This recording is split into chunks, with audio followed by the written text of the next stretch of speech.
नमस्कार. आपण आलो आहोत महाराष्ट्र होमिंग पिजन फेडरेशन. उद्या तुमची 200 किलोमीटरची टॅगिंग आहे. तर MHPF म्हणजे नेमकं काय? MHPF Maharashtra homing pigeon federation, जे की आपल्या पुण्यामध्ये आपण सर्वात पहिल्या वर्षी खेळलो तेव्हा आपण एक 7 क्लब एकत्र मिळून आपण हे MHPFची स्थापना केली होती. तर या वर्षी आपण आपलं 4थं वर्ष आहे. सर्वजण एकत्र खेळत आहेत. फक्त या वर्षी आत्ता 3 क्लब खेळतात आहेत, PPMA, SPHPA आणि LPAP. या 3 क्लब मिळून आपण आत्ता MHPF हे यावर्षी खेळत आहोत सगळे एकत्र मिळून. तर आता यावर्षी आपल्या 140 किलोमीटर ओपन रेस ते 1250 किलोमीटरपर्यंत आपण रेस पूर्ण करण्याचा प्रयत्न करणार आहे. त्याच्यामुळं आणि यावर्षी फर्स्ट टाईम म्हणजे पुण्यामध्ये आपण सगळे क्लब जर का आता समजा LPAP आणि PPMA हे आणि फेडरेशन असे तिन्ही मिळून आपण टोटल 10 बाईक ठेवल्यात, इलेक्ट्रिक बाईक. ज्या म्हणजे LPAPच्या चॅम्पियनसाठी एक गाडी आहे, LPAP लॉंग डिस्टन्स चॅम्पियनसाठी एक गाडी आहे, PPMAचा फर्स्ट चॅम्पियन, सेकंड, थर्ड तिघांसाठी पण आपल्याकडं गाडी आहे. परत 1000 किलोमीटरसाठी जो चॅम्पियन होईल PPMAमध्ये वैयक्तिक, PPMAचा वेगळा, त्याच्यासाठी पण गाडी आहे. फेडरेशनमध्ये आता दोन्ही जे फेडरेशन MHPFमध्ये पण फर्स्ट जो 1000 किलोमीटरला highest velocity, first, second, third अशा 3 गाड्या अशा प्रकारे यावर्षीचं नियोजन आहे आणि पूर्ण ते व्यवस्थितपणे पूर्ण करेल अशी अपेक्षा आहे आम्हाला. पहिलं शेड्यूल म्हणजे रेस शेड्यूल कसं आहे? पहिली रेस किती? पहिली रेस आपली 140 किलोमीटरची ओपन रेस फ्री टॉस.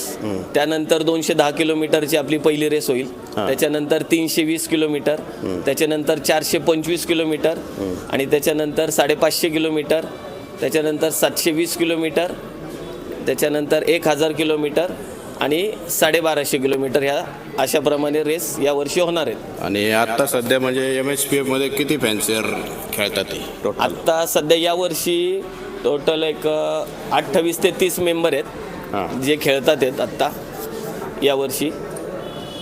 आणि तुम्ही सगळ्यांनी मिळून आता ही जी कन्सेप्ट केली आहे की एकत्र खेळायचं, तर याचा मागचा मेन मोटो काय म्हणजे मेन उद्दिष्ट काय? मेन उद्दिष्ट म्हणजे त्याच्या मागे बरीच उद्दिष्ट आहेत की आज जे काही आपलं मेंबर ज्या क्लबमध्ये आहेत प्रत्येक, आज एक क्लब जर का सेपरेट जायचं झालं तर त्या क्लबसाठी बऱ्याच अडचणी येऊ शकतात.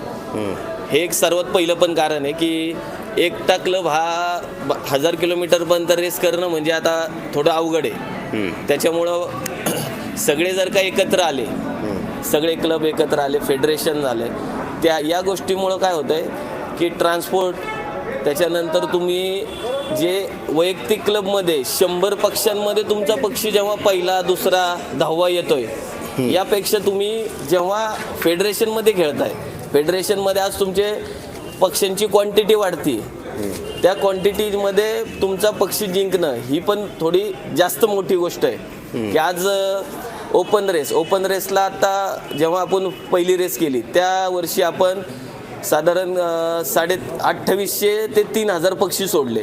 आज 2800 ते 3000 पक्ष्यांमध्ये जो पहिला पक्षी येईल त्या पक्षाची एक व्हॅल्यू, त्या पक्षाची एक त्याला म्हणजे एक वेगळी आहे. त्याच्यासाठी नंतर परत आपण 2 वर्ष गेले. या वर्षीसुद्धा आपण आता 2 क्लब असताना पण आपण 1500 पक्षी सोडले ओपन रेसला. त्यामुळं हे जे त्या पक्ष्यांची व्हॅल्यू आहे, त्या पक्ष्यांना जे भेटायचं आहे, जे वाव भेटला पाहिजे की आज आपल्या पुण्यामध्ये किंवा इंडियामध्ये हे भरपूर कमी प्रमाणात होतं की बाबा जास्त पक्ष्यांमध्ये थोडं चांगला रिझल्ट येतो. आणि त्याच्यानंतर परत बाकी 500 किलोमीटर, 700 किलोमीटर आणि 1000 किलोमीटरला हे म्हणजे माझं एक वैयक्तिक म्हणणं आहे की बाबा जेवढी तुमच्याकडं क्वांटिटी असेल, क्वांटिटीमध्ये तुमचा पक्षी चांगला येऊ शकतो. हा एक त्याच्या मागचा उद्देश आहे की 1000 किलोमीटरसाठी आज आपलं पुण्यामध्ये एक 2-3 वर्ष झालं आपण प्रयत्न करतोय चांगलं करण्याचा. पण पक्ष्यांची क्वांटिटी थोडी कमी असल्यामुळं पण बहुतेक आपला रिझल्ट पाहिजे तसा येत नव्हता. पण आज 2 वर्ष जेव्हा फेडरेशनमधनं आपण करतोय रेस 1000 किलोमीटरची, तर पक्ष्यांची क्वांटिटी वाढल्यामुळं पण आपले रिझल्ट चांगला येतोय हळूहळू.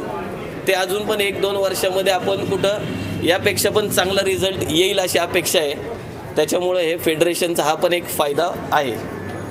याच पद्धतीच्या रेस फॉरेनमध्ये पण होतात, जसं आपण बार्सिलोना वगैरे ह्या पद्धतीच्या रेस बघतो, तर 4-4, 5-5 देश मिळून एक रेस खेळतात आणि प्रत्येकाला अंतर हे वेगवेगळं असतं. बरोबर. सेम फॅक्ट आपला साऊथ साईडला चेन्नई बँगलोर साईडला पण 3-4 राज्य मिळून पण सगळे एक रेस खेळतात. म्हणजे याच्या मागचं मेन उद्दिष्ट जर बघितलं तर बर्डचा फ्लो आणि खेळणाऱ्यांची संख्या वाढते आणि पक्ष्यांची संख्या वाढते. बरोबर. त्यामुळे जो रिटर्न फ्लो असतो तो चांगल्या चांगल्या पद्धतीत प्रमाणात भेटतो. म्हणजे याचं मागचं मेन आपलं जे मोठं आहे की तो पक्ष्यांची आणि लॉंग खेळणाऱ्यांची डिस्टन्सच्या चांगली रेससाठी संख्या. आपल्याला तो बेनिफिट जास्त आहे हां की जेवढे जास्त बर्ड ऑफ क्वांटिटी जेवढी जास्त आहे तेवढा रिझल्ट रिटर्न पण चांगला येईल.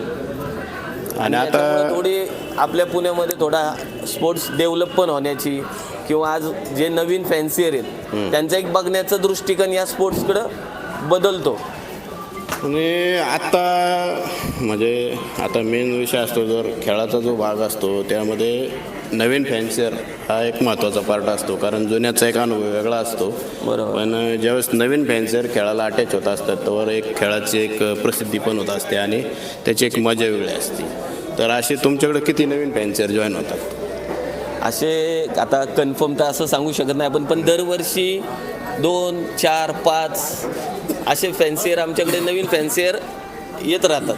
पण नवीन फॅन्सियरला पण आमच्या क्लबकडनं किंवा फेडरेशनकडनं थोडंफार गायडन्स चालू असतो की बाबा काय होतं, नवीन फॅन्सियर आला की त्याला कळत नाही पहिलं की त्याला बर्ड घ्यायचेत कसे आणि घ्यायचेत कुठून आणि काय, तर त्यांना थोडंफार गायडन्स होतो बऱ्यापैकी. आणि 1200 तर आहेतच, त्यांनी बरेच आजपर्यंत भरपूर नवीन फॅन्सियर आहेत की त्यांना व्यवस्थित गायडन्स केलेलं आहे. स्पेशली आज तुम्ही यावर्षी म्हणजे 1200चं शेड्यूल रीच करताय किंवा त्याला प्रयत्न करताय, तर त्या रेसविषयी थोडंसं सांगा. 1200ची रेस याचं नियोजन कसं असणार? म्हणजे लिबरेशन कुठल्या रेसला होणार किंवा त्याला जो बेस पॉईंट असतो आपला की किती किलोमीटरचा पक्षी तुमचा 1200ला चालणार आहे, बरोबर. हा त्याचा काहीतरी ड्रॉबॅक. यावर्षी आपण 1250 रेस कंपल्सरी करणार आहोत. करायची आपली तयारी आहे.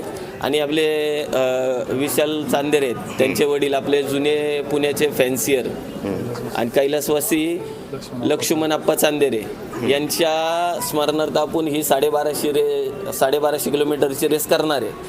तर यावर्षी आपण ते साधारण एक वाराणसीवरतून ती रेस होईल आणि त्या रेससाठी आपल्याकडे 500 किलोमीटरपर्यंत तरी कमीत कमी 500 किलोमीटर खेळलेला पक्षी आपण ॲक्सेप्ट करणार आहे.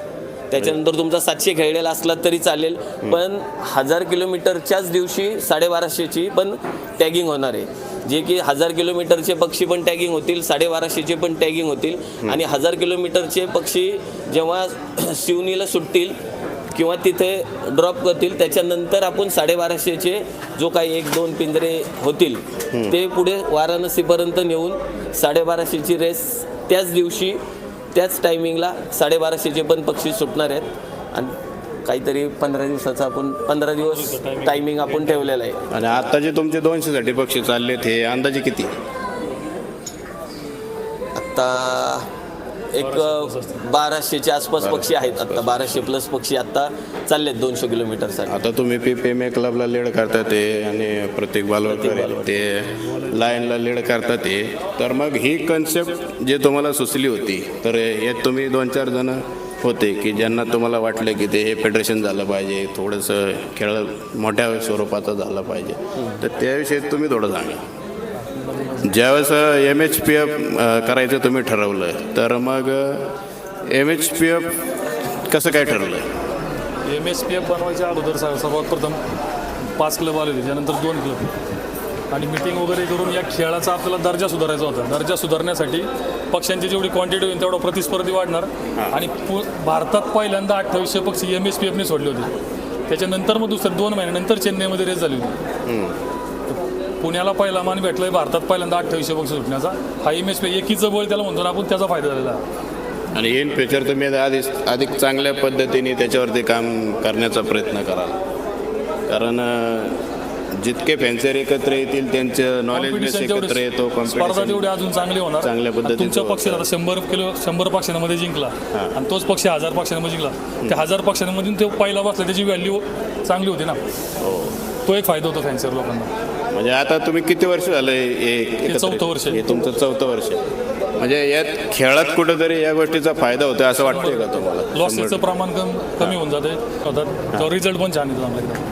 म्हणजे हे जे कन्सेप्ट तुम्ही ज्या विचारात घेतली रिटर्न होतं ते त्यामागचा मेन बेस हाच होता की पक्षांचे हा जो जो खेळ येण्याचा आहे भाग ना, आहे, हा खेळ पुढे न्यायचा, आज त्याचा खेळ महत्त्वाचा. पुढे गेला तो म्हणजे असं तुम्हाला पण असं मनापासून वाटतं की आता हा जो आपण कबुतरबाजीचा जो नाद आहे आपला, हा आपण तुम्ही तुमचं वैयक्तिक किती वर्ष झाली कबुतर पाळताय? 10 वर्ष. 10 वर्ष झाली. हे 11 वर्ष. रेसर नाही, जुनी पण साधी पण 20 वर्ष आले असतील. 20 वर्ष झाले असतील. माझा तुमचा व्यवसाय काय? व्यवसाय तसं आपलं तिकडे शेती बिझनेस म्हणजे बिझनेस आणि ते करून पण तुम्ही आणि बांधकाम चालू आहे तो तेच. करून पण ते तुम्ही करून हा हा. छंद करताय. बरोबर. मग असं तुमचं प्रोफेशन काय? मी इंटेरियर डिझायनर. आता ते करून पण तुम्ही ते कबुतरं करून पण सांभाळताय. आणि माझ्या म्हणजे तसं सांगायला गेलं तर माझी 3री पिढी आहे कबुतरांमध्ये. हा, रेसिंगमध्ये मी आता एक 7-8-10 वर्ष झाले असतील, 7-8 वर्ष मी रेसिंगमध्ये हे करतोय. पण ते कबुतर सांभाळता म्हणजे त्यातनं भेटतं काय? आनंद, छंद, फक्त आनंद, समाधान, बस, बाकी काही नाही. एक आपण म्हणतो एक आपण नाही का आपण काय आहे ना, टेन्शन रिलीज करायचं माध्यम आहे. आता आपण समजा कुठे काम करतोय, सगळं एक स्ट्रेस येतो प्रत्येकाला. कुठे बाबा आपण जॉब करत असेल किंवा कोणाचा बिझनेस असेल, काही असेल, तर प्रत्येकाला एक स्ट्रेस येतो, कंटाळा येतो. एक टाईम असा येतो की अरे नाही, आता मला रिलॅक्स व्हायचं. तर जेव्हा कबुतरांकडे आपण जाऊन बसल, जेव्हा आपण टेरेसवरती लॉफ्टवरती जाऊन बसतो, तेव्हा पूर्णपणे आपण रिलॅक्स होऊन जातो. आणि या सगळ्या गोष्टींमधनं जेव्हा रिलॅक्स होतात, तेव्हा माणूस पण व्यवस्थित एकदम सगळ्या गोष्टींमध्ये घरची फॅमिली सगळ्या गोष्टी बघून जेव्हा हे होईल, तेव्हा सगळं लाईफ बॅलन्स होऊन जातं. कारण आयुष्यात आनंदच मोठा असतो, मग तो तुम्ही कुठल्याही माध्यमातून मिळवा. हा, तुमचं नाव काय? माझं नाव प्रशांत सुधीर पवार. आणि लॉफ्टचं नाव? कृपा लॉफ्ट. आणि तुमचं प्रोफेशन, व्यवसाय काय? मी तसं जमीन मोजणीची कामं करतो. हां मग मी एक प्रकारे गव्हर्नमेंट एम्प्लॉय असल्यासारखंच आहे जवळजवळ. हां. तर मग हा नाद कशासाठी? आनंद, आनंद, निखळ आनंद. वेगळा आनंद. तुमचं नाव काय? सागर गायकवाड. तुमचं लॉफ्टचं नाव काय? SS loft. आणि व्यवसाय काय? व्यवसाय माझं, मी पेंटिंग कॉन्ट्रॅक्टर आहे. हां. मग हा नाद कशासाठी? हा नाद फक्त ट्रेस घालवण्यासाठी. Trace buster. हां. आनंद, छंद. आनंद, छंद. तुमचं नाव काय? प्रशांत पोकळे. आणि लॉफ्टचं नाव? प्रशांत पोकळे. प्रशांत लॉफ्ट. पोकळे लॉफ्ट. म्हणजे हा नाद कशासाठी? एक आवड म्हणून छंद आणि लहानपणापासून. व्यवसाय काय? गॅरेज आहे. गॅरेज. एवढं सगळं करून तुम्ही वेळ काढता कबुतरांसाठी, त्यांच्यासाठी. चांगल्या पद्धतीचं संगोपन करता, वेळ काढता. तुमचं नाव काय? माझं नाव सूरज कावनकर. आणि लॉफ्टचं नाव? लॉटचं नाव SK सूरज लॉफ्ट. आणि व्यवसाय काय? मी जिम ट्रेनर आहे. हां. जिम इन्स्ट्रक्टर आहे. मग एवढं करून वेळ भेटतो? वेळ काढतो. काढावा लागतो छंदासाठी, आनंदासाठी. काढतो वेळ. कारण वडिलांपासून कबूतर सांभाळत आलेले, लहानपासून आवड आहे, त्यामुळे त्यांच्यासाठी वेळ काढतो. अच्छा. तुमचं नाव काय?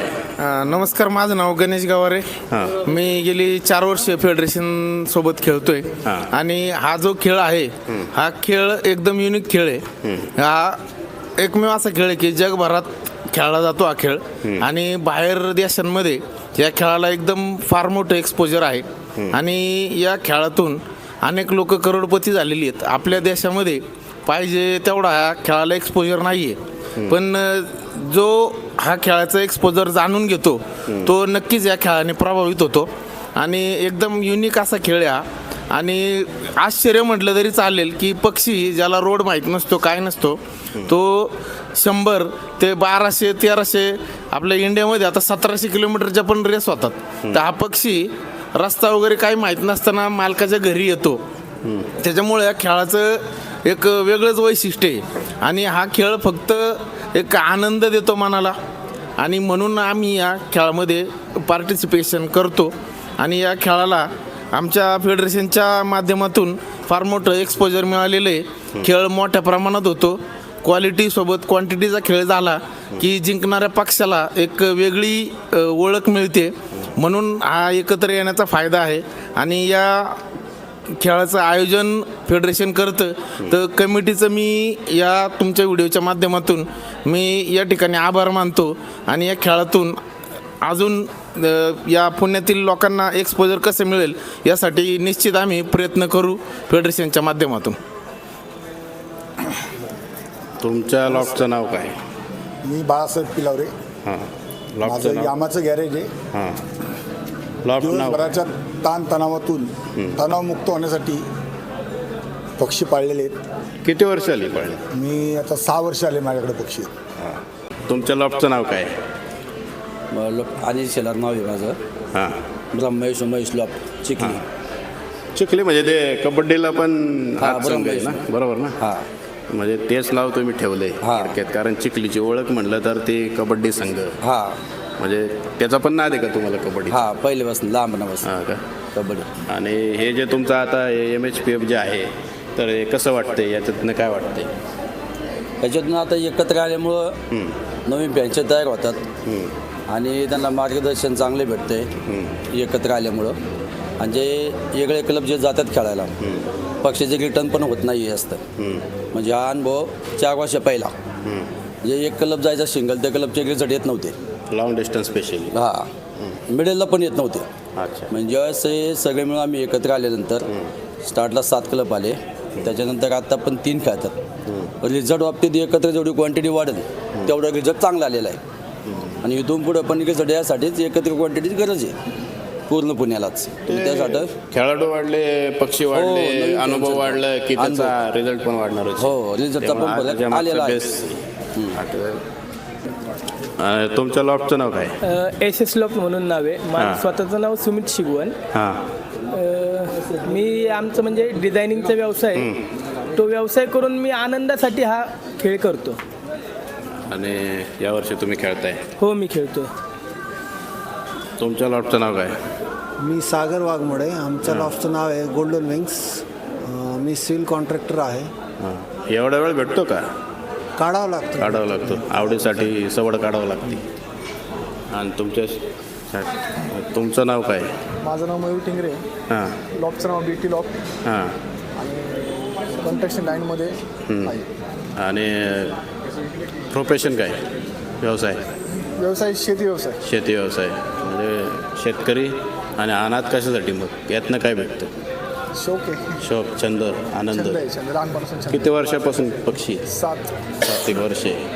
म्हणजे आज शेवटी ओव्हरऑल तुमच्या सगळ्यांची मतं जर जाणून घेतली तर आनंदासाठी, आनंदासाठी. हो. म्हणजे एक रिलॅक्स आपण जे म्हणतो, टेन्शन गेलं पाहिजे या सगळ्यासाठी. आणि त्या पद्धतीत तुम्ही चांगल्या पद्धतीत ते पक्षी सांभाळत असतात. आणि जेव्हाच तो पक्षी घरी येत असतो तेव्हा त्यातनं मिळणारा जो निखळा आनंद असतो तो शब्दात मांडण्यासारखा नसतो. आणि ही तुमची सगळी टीम. आणि आता आजपासून तुमचं 200चं खेळ चालू होतो आहे. इन फ्युचर पुढं 1200पर्यंत तुमचं हे जे नियोजन आहे त्याबद्दल तुम्हाला सगळ्यांना मनापासून शुभेच्छा. धन्यवाद. नमस्कार सर्वांना, जय शिवराय. आपण आलेलो आहोत MHPF 2025-26च्या टॅगिंगसाठी. आणि खऱ्या अर्थाने होमिंग कबूतर जे असतात त्यांची एक वेगळीच स्पर्धा असते. तो एक खेळ असतो आणि सर्व फॅन्सियर्स मिळून एकत्र येतात आणि त्यांचा तो एक रजिस्टर्ड क्लब असतो आणि त्यानुसार ते खेळत असतात.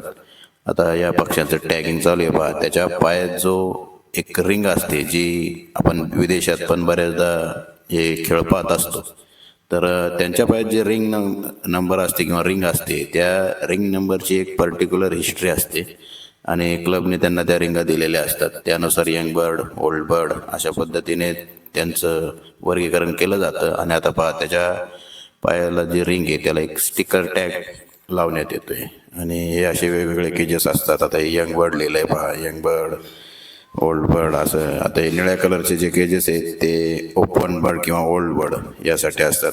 1 वर्ष पुढचा पक्षी जो असतो तो ओल्ड बर्ड या कॅटेगरीमध्ये खेळत असतो आणि पिवळे ते यंगचे आहेत. आणि आता बघा, इथं देखील ते टॅगिंगचं काम चालू आहे. प्रत्येकाने एक वेगवेगळी जबाबदारी वाटून घेतलेली असते ना. ते बघा, एक रबर टॅग आपण जो असतो डर्बी कॅटेगरीसाठी हा रबर टॅग वापरला जातो. सिंगल पक्ष असतो त्यात प्रत्येकाचा. आणि हे स्टिकर टॅग जे असतात ते ज्या कॅटेगरी असतात आपल्या यंग कॅटेगरी, ओल्ड कॅटेगरी यासाठी वापरतात. आणि हे आता लाल कलरचे पिंजरे आहेत. प्रत्येक कलरचं एक वेगळं महत्त्व आहे. वेगवेगळ्या पिंजऱ्या आपण त्यासाठी वापरलेल्या असतात, कारण ते साहजिकपणे आणि इझिली समजले जावेत की कुठला पक्षी कुठल्या पिंजऱ्यात आहे. त्यानुसार त्यांचं टायमिंगनुसार रिलीज होत असतं. आता हे यांचं बघा, हे एक्स्ट्रा बर्ड आहेत. आता यांचं टॅगिंग पूर्ण झालेलं आहे आणि यांची पण एक्स्ट्रा बर्डची एक वेगळी नोंद असते. त्याचं एक वेगळं पेज असतं. त्या पेजमध्ये त्यांचा प्रत्येकाचा रिंग नंबर लिहिला जातो की जेणेकरून त्या एक्स्ट्रा बर्ड कुठल्या खेळामध्ये त्याने पार्टिसिपेट केलं आहे आपल्याला त्या शीटनुसार कळतं. त्या शीटमध्ये त्याची ती पूर्ण एंट्री केलेली असते. आता हे लाल कलरच्या केजमध्ये जे आहेत हे सगळे एक्स्ट्रा बर्ड्स आहेत. एक्स्ट्रा म्हणजे एक कॅटेगरी ठरलेली असते, काहींची 10 असते, काहींची 15 असते, एक कॅटेगरी. तर त्यामध्ये त्याच्यापेक्षा जे जास्त बर्ड्स असतात ते एक्स्ट्रा बर्ड्स असे संबोधले जातात. आणि ज्यावेळेस young derby, old derby, young category, old category release होते आणि त्यानंतरनं एक थोड्याशा वेळानंतरनं हे एक्स्ट्रा बर्ड सुटतात की जे आपण पुढच्या स्पर्धेसाठी काही फॅन्सियर्स त्याचा वापर करतात. तर ते नंतर या बघा असं एक टॅगनुसार सिलिंग केले जातात सगळे पिंजरे आणि नंतरनं त्याचं जे शेंडे असतात ते कट केले जातात. आणि हे पिंजरे पण अगदी असं व्हेंटिलेशन वगैरे त्यातनं एकदम योग्य पद्धतीने होत असतं. आणि त्याला एक खाचे असतात की ते बरोबर एकमेकांच्या खाच्यामध्ये एकदम फिक्स पिंजरे राहतात, हालत नाही. आणि इथं पण आता टॅगिंग यांचं पूर्ण होत आले बघा. येलो कलरचे जे पेज आहे त्यामध्ये ते पक्षी आहेत. ग्रे कलरच्या क्रेजमध्ये ओल्ड बर्ड डर्बी आणि ऑरेंजचा जो होता त्यात यंग बर्ड डर्बी. आता ही यांची टीम आणि हे यांनी प्रत्येकाने त्यांचं काम वाटलेलं असतं किंवा त्यांचं ते कॉन्फिगरेशन ठरलेलं असतं कोणी काय काम करायचं.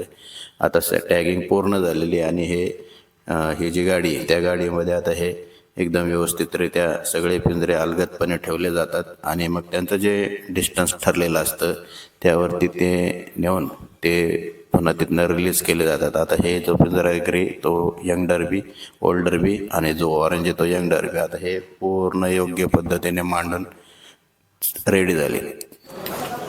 तुमची माहिती सांगा. माझं नाव अनिरुद्ध देशपांडे. आमच्या लॉफ्टचं नाव एडी लॉफ्ट. आमचं म्हणजे लोकेशन आहे पिंपळे गुरु. तर आम्ही हा नाद आम्हाला आवड आहे म्हणून करतो आणि आमचं हे पहिलं वर्ष आहे रेस खेळायचं. तर पहिल्या वर्षीच आम्ही आत्ता 70 एक पक्षी सोडले आहेत 200च्या रेसला. आणि किती वर्ष आहे? पहिलंच वर्ष आहे तुमचं? हे आमचं पहिलंच वर्ष आहे. म्हणजे कसं वाटतंय या खेळाबद्दल? आता तर एक्सायटेड आहे आम्ही सगळे उद्याच्या रिझल्टसाठी, पण तरी बघूयात कसं काय होतं. आनंद तर आहेच आम्हाला पहिलं वर्ष असल्यामुळे. उद्यासाठी शुभेच्छा. धन्यवाद. टॅगिंग प्लेस नंतरनं गाडी तिथनं निघते आणि त्यांचं जे ठरलेलं अंतर जे असतं 200-300 जे काय असेल ते त्या प्लेसवरती नियोजित टायमिंगनुसार गाडी पोचलेली असते. आणि सूर्योदय होण्याच्या अगोदर 1 तासभर अगोदर पक्षी खाली असं स्टेबल ठेवले जातात. आता सूर्य आपण पाहिला आहे. सूर्य या खेळातला महत्त्वाचा फॅक्टर आहे. आणि आता हे पहिले यंग डर्बी रिलीज झालेत. यंग डर्बी म्हणजे 1 वर्षापेक्षा 1 वर्षाचा पक्षी असतो आणि ओल्ड डर्बी म्हणजे किंवा ओल्ड बर्ड म्हणजे 1 वर्षापेक्षा जास्त वयाचा पक्षी असतो. आणि आता बघा हे ग्रे कलरचा जो केज आहे त्यामध्ये ओल्ड डर्बीचे पक्षी. आता ते ओल्ड डर्बीचे पक्षी रिलीज करणार म्हणजे young derby, old derby, young birds, old birds या प्रकारात त्याचं वर्गीकरण केलेलं असतं. त्यांचं ते जे काय असेल ते कॉन्फिगरेशन ठरलेलं असतं त्यानुसार त्यांचा तो खेळ असतो. आता हे ओल्ड डर्बीचे पक्षी बघा पूर्ण रिलीज झाले. हे जे होमर पक्षी आहेत यांच्यामध्ये होमिंग कॅपॅसिटी, परत स्टॅमिना, स्पीड हा त्यांच्या आईवडिलांकडनं त्यांना ॲटोमॅटिकली मिळत असतो. ब्लड लाईन फॅक्टर हा यासाठीच महत्त्वाचा असतो. आणि प्रत्येक ब्लड लाईनचा किंवा प्रत्येक पक्षाचा स्पीड हा वातावरण किंवा सूर्य या सगळ्यांवरती ठरलेला असतो. त्या दिवशीचं वातावरण पण खूप महत्त्वाचं असतं. या सगळ्या गोष्टींचा अभ्यास करूनच हे सगळं चालू असतं. आता ह्या येलो केजेसमधले यंगचे पक्षी म्हणजे यंग बर्ड्स हे रिलीज आता करतात ते बघा. आणि काही जण ते आता बघण्यासाठी पण पलीकडच्या बाजूला काही प्रेक्षक आहेत. तर हा जो खेळ आहे जेव्हा सूर्य सूर्याचं लुक आणि सूर्याची जी किरणं असतात आणि वाऱ्याची जी दिशा असते, या दोन्हींचा एक ताळमेळ पक्षी जमवत असतात. आणि आता बघा ते एकदम योग्य पद्धतीने घराच्या डायरेक्शनला निघाले. तर हा भ्रमर पक्ष्यांचा खेळ